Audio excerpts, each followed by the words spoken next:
This is my outside main now, and if I was stringing this racket properly, which I am not, I'll agree with that, I would tie it off right here. I'd run this main down, I'd tie it off right here, and I'd start my crosses from the top.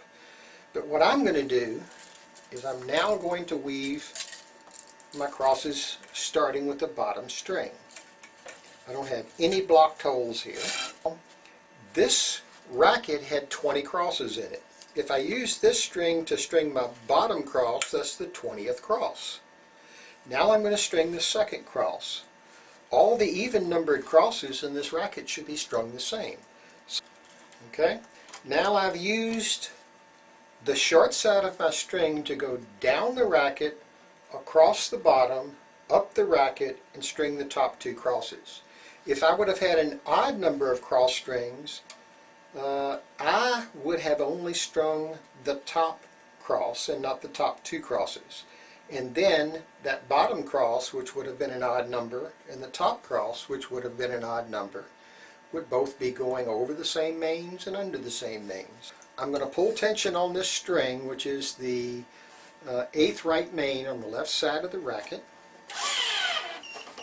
I'm going to clamp it with a starting clamp to hold it as close to the frame as possible, and I'm going to lay my starting clamp down to get it out of the way. Okay, now I can take this clamp off. I'm going to take the long side string and I'm going to weave the third cross. Okay, I've got all my strings ran in now, and I've just pulled tension and clamped the next to the last cross. The bottom cross, remember, is the part of the pre-weave that I did when I used my short side to come around. Now, I'm not too worried anymore about my knots coming untied, so I'm not going to pull on these strings very hard. I'm just going to cinch them up, and I'm done with it. Okay, I want to pull tension to release this starting clamp.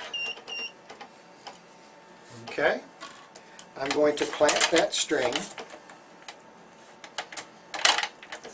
Then I'm going to pull this short side string through.